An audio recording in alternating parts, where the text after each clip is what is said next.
Shalom, shalom, peuple de Dieu. Shalom, la grande famille chrétienne, les rachetés de l'Éternel, les faibles rejetons de l'Éternel, éparpillés dans le monde et en particulier en Afrique du Sud, en Afrique, Congo-Kinshasa, Congo-Brazza, partout. Je bénis le grand nom du Seigneur au milieu de nous. Nous disons un grand merci à l'Éternel en Jésus-Christ de Nazareth pour ce moment merveilleux qu'il nous donne de partager la parole de vie. Nous allons rapidement lire Ésaïe 43, versets 1 jusqu'à 5. Nous lisons au nom puissant de Jésus-Christ de Nazareth. Ainsi parle maintenant l'Éternel qui t'a créé, ô Jacob, celui qui t'a formé, ô Israël. Ne crains rien, car je te rachète. Je t'appelle par ton nom. Tu es à moi. Si tu traverses les eaux, je serai avec toi. Et les fleuves, ils ne te submergeront point. Si tu marches dans le feu, tu ne te brûleras pas. Et la flamme ne t'embrasera pas. Car je suis l'Éternel, ton Dieu, le Saint d'Israël, ton Sauveur.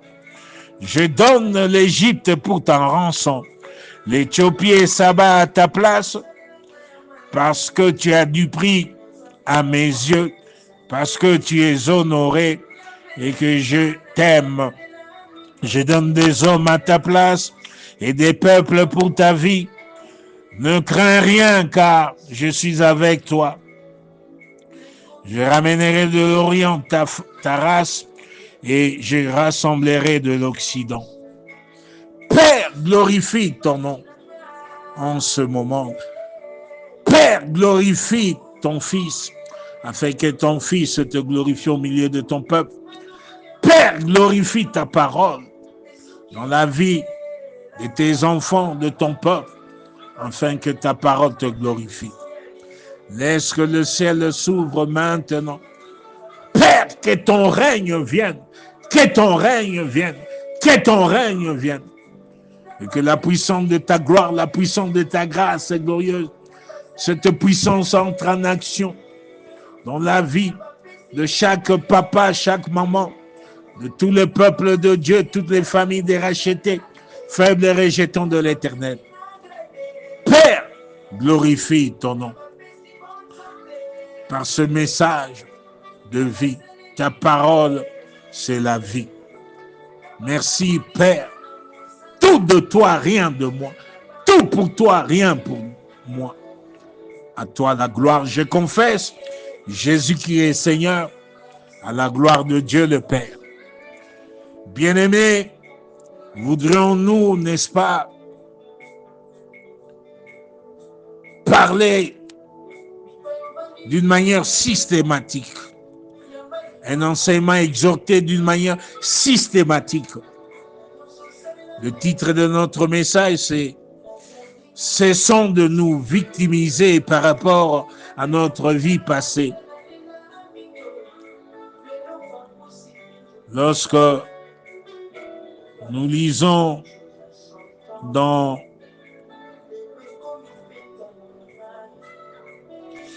Ésaïe 43, versets 18 et 19, je lis au nom de Jésus-Christ de Nazareth, « Ne pensez plus aux événements passés et ne considérez plus ce qui est ancien. Et voici, je vais faire une chose nouvelle sur le point d'arriver. Ne la connaîtrez-vous pas?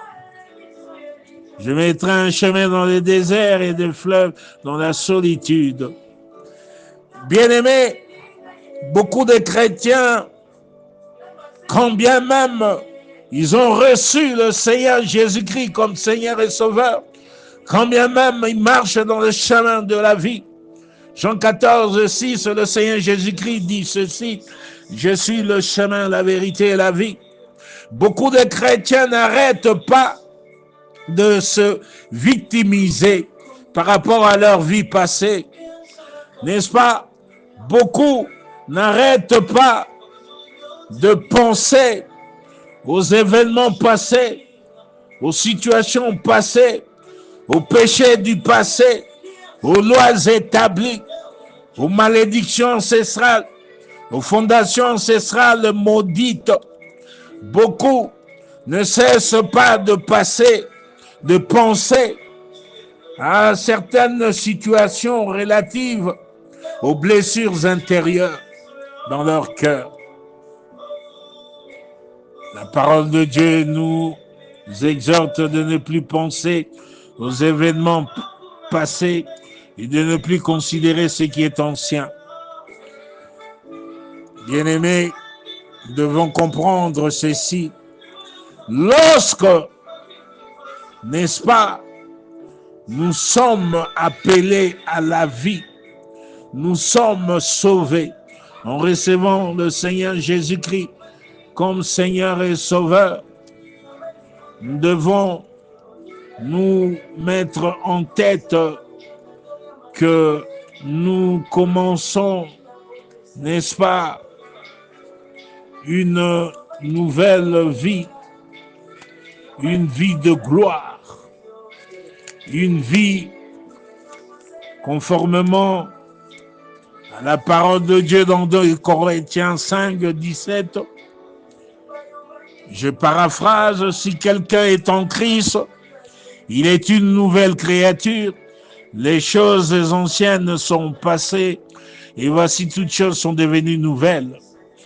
Bien-aimés, nous avons difficile à croire à cela. Nous n'arrêtons pas de nous victimiser. Nous devons retenir ceci, 3 pensées prophétiques de gloire, de victoire. 3 pensées, je dirais même 5, qui nous poussent à nous rassurer que nous sommes réellement dans la marche victorieuse, dans le chemin de gloire. Premièrement, la solution de Dieu à notre mort par nos péchés, nos offenses, c'est Jésus-Christ de Nazareth. Nous devons avoir l'assurance, bien-aimé, papa, maman, mon frère, ma soeur, les grandes familles des rachetés de l'Éternel. Nous devons, n'est-ce pas, nous armer avec la pensée prophétique que nous sommes racheter réellement. La solution de Dieu par rapport à notre mort, par nos péchés, nos offenses, c'est Jésus-Christ de Nazareth. Jean 3, 16. Car Dieu a tant aimé le monde qu'il a donné son Fils unique, afin que quiconque croit en lui ne périsse point, mais qu'il ait la vie éternelle. Bien-aimé, la parole de Dieu est claire et véridique. Dieu nous a tant aimés et par les conséquences de cet amour glorieux, il a donné son Fils unique et à travers cet acte glorieux, nous sommes appelés à la vie. Nous sommes appelés à ne pas mourir, à ne pas périr, mais à avoir la vie éternelle au nom puissant de Jésus-Christ de Nazareth. Mon frère, ma soeur, papa, maman, grande famille, des faibles rejetons rachetés de l'Éternel, et l'assurance que nous avons été appelés pour ne pas périr, mais pour avoir la vie éternelle. Et la solution à nos péchés, c'est Jésus-Christ de Nazareth. Nous ne sommes plus dans les situations de périr, dans des situations de périr, dans des situations de la mort éternelle. Nous avons la vie éternelle en Jésus-Christ de Nazareth. Deuxième point, conformément, n'est-ce pas, à Éphésiens 2, 1 jusqu'à 5, lorsque nous lisons clairement, nous allons voir que le Seigneur de gloire, dans son amour pour nous, lorsque nous lisons dans Éphésiens 2, du verset 1er jusqu'au 5e verset, la pensée prophétique nous renseigne ici que nous étions morts par nos offenses et par nos péchés, dans lesquels nous marchions autrefois, selon le train de ce monde, selon le prince de la puissance de l'air, de l'esprit qui agit maintenant dans les fils de la rébellion. N'est-ce pas? Nous étions morts par nos offenses, mais le Seigneur, dans son amour pour nous, il nous a rendus à la vie avec Christ. Au moyen de la grâce, nous avons été sauvés. Il nous a ressuscités ensemble et il nous a fait asseoir ensemble dans les lieux célestes en Christ. Donc nous devons nous armer de cette pensée prophétique que nous étions morts, mais maintenant, Père Céleste nous a rendus à la vie avec Christ. Il nous a ressuscités ensemble. Il nous a fait asseoir ensemble dans les lieux célestes en Jésus-Christ de Nazareth. Bien-aimés, nous devons cesser de nous victimiser.